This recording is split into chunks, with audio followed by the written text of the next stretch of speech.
Praise lord, హల్లెలూయా. దేవునికి స్తోత్రం. ప్రభు పరిశుద్ధ ఘననామానికి మహిమ కలుగును గాక. క్రీస్తునందు ప్రియులారా, దేవుడు తన మహాకృపను బట్టి మరొక నూతన ఉదయకాల సమయంలో వేక్కుని లేచే రీతిగా ప్రభు పాద సముఖం ఉండడానికి ఆయన ఇచ్చిన విలువైన, శ్రేష్టమైన, అమూల్యమైన సమయాన్ని బట్టి ప్రభు పరిశుద్ధ ఘననామానికి మహిమ, ఘనత, ప్రభావం కలుగును గాక.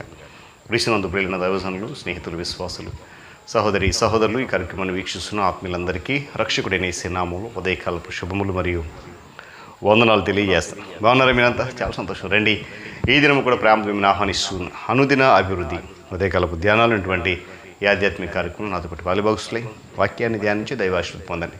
బైబిల్స్ దగ్గరలోనే తరచు చూడండి. లేని పక్షం చదివే మాట వీని గ్రహించి వాక్య ధ్యానంలో బాలిబాక్స్లు కండి. నేటి దిన ధ్యానవాక్యంగా లూకా సువార్త 7వ అధ్యాయము 9వ వాక్యం నుండి ఒక మాటను చదువుతూ ఉన్నాను.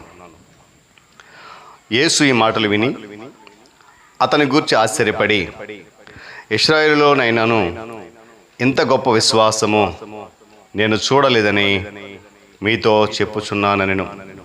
దేవుడు తన పరిశుద్ధ లేఖన మాటను మన కొరకు దీవించును గాక. తలలోంచి కన్ను మూసుకుని ప్రార్థన చేసుకుందాం. ప్రేమ కలిగిన తండ్రి, వందనాలు.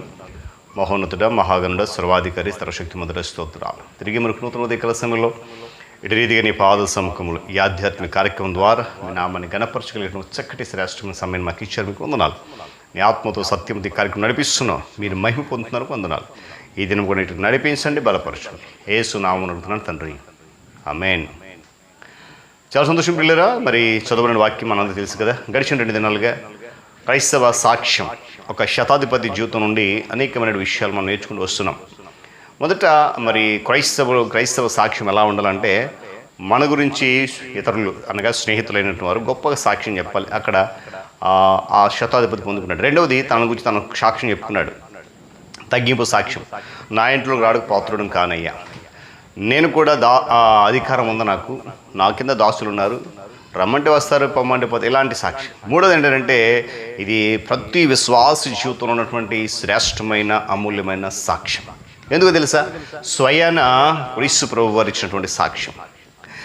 ఆ శతాధిపతి యొక్క మాటలు విని ప్రభువారు ఏం చేశారంటే ఆశ్చర్యపోయాడట.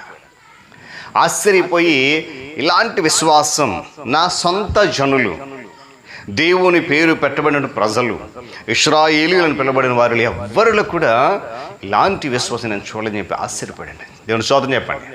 అంటే క్రీస్తు ప్రభు వారిని అతని యొక్క విశ్వాసము ఆశ్చర్యపరిచింది. అందుకే ఈ మాటలు చెప్పాడు ఆయన. దేవుని ప్రజలను పేరు పొందినటువంటి ఇశ్రాయేలీయులలో లేనటువంటి విశ్వాసం, వారిలో లేనటువంటి తగ్గింపు, వారిలో లేనటువంటి విధేయత, వారిలో లేనటువంటి నమ్మకము ఈ వ్యక్తుల్లో చూశాడు ఆయన. దేవుని స్తోత్రం కలుగును గాక. చూడండి, మనంతటా మనము ఏకదాటికి గంటల తరబడి గొప్ప చెప్పుకుంటాం. ఎంత గొప్ప అంటే మనల్ని మించి ఉండేవాడు కూడా లేడు, అంత గొప్ప చెప్పుకోవచ్చు. కానీ వాటన్నిటికంటే శ్రేష్టమైనది, యోగ్యమైనది, ఉన్నతమైనది ఏంటంటే దేవుని సాక్ష్యం. అంతకన్నా మనిషికి లోకంలో ఏం లేదండి. హల్లెలూయా. దేవుడు నీవు సాక్ష్యం చెప్పాలి గట్టిగా, ఒక మంచి సాక్ష్యం. నీవు, నీ ఇంటివారు, నీ సంఘము, ఇతరులు అందరితో సాక్ష్యం పొందుకోవాలి. రెండవది ఏంటంటే, విలువైనది దేవుని సాక్ష్యం మనకి కావాలి.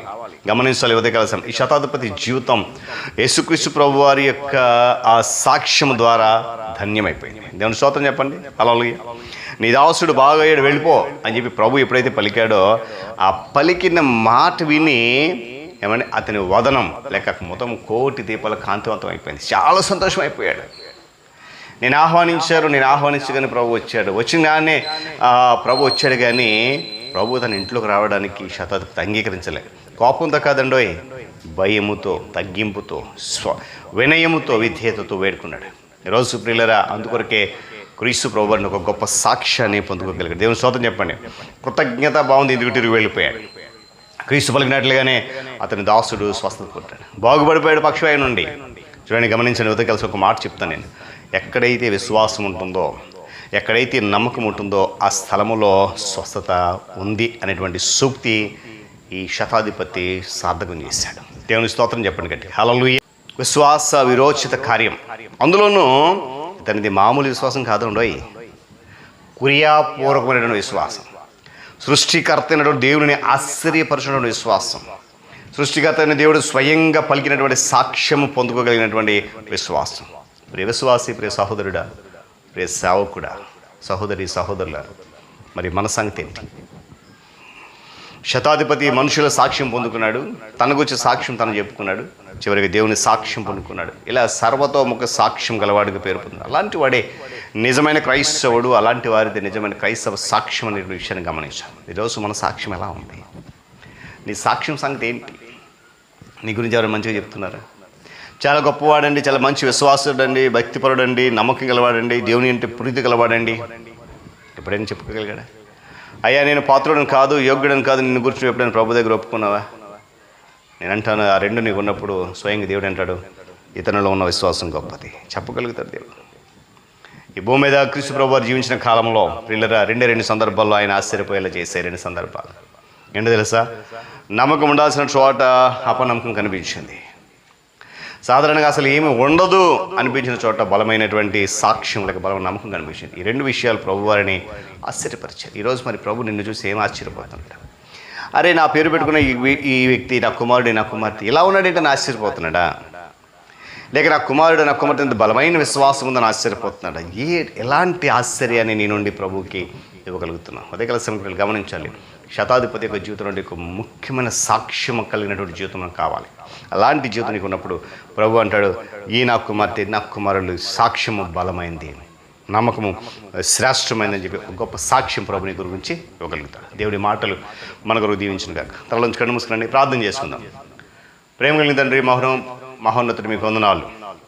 సర్వాధికారివి, సర్వశక్తిమంతుడు, సర్వోన్నత స్థలంలో విషయించుకోవడం నీకు స్తోత్రాలు. తిరిగి మనకు నూతన ఉదయకాల సమయంలో నీ కృపలో జ్ఞాపకం చేసుకున్నందుకు వందనాలు. ఆశ్చర్యకరుడవు, ఆలోచనకర్తవు, మీరే మహిమ ఘనత ప్రభావాలు పొందుకున్నందుకు స్తుతులు చెల్లిస్తూ ఎత్తబడిన మాట వింటున్న బిడ్డలందరి జీవితం ఫలింపజేసి ఇంకనూ బలపరిచి అనేక మందిని పాలిబాక్సులు చేయండి. ఈ కార్యక్రమం ద్వారా మీరు మాత్రమే సమస్త ఘనత పొందండి. యేసు నామములి ప్రార్థన అడుగుతున్నాం తండ్రి, ఆమేన్. త్రియేక దేవుని దీవెన, ఆయన సన్నిధి కాపుదల సదాకాలం మనందరికీ తోడై ఉండి నడిపించును గాక. ఆమేన్.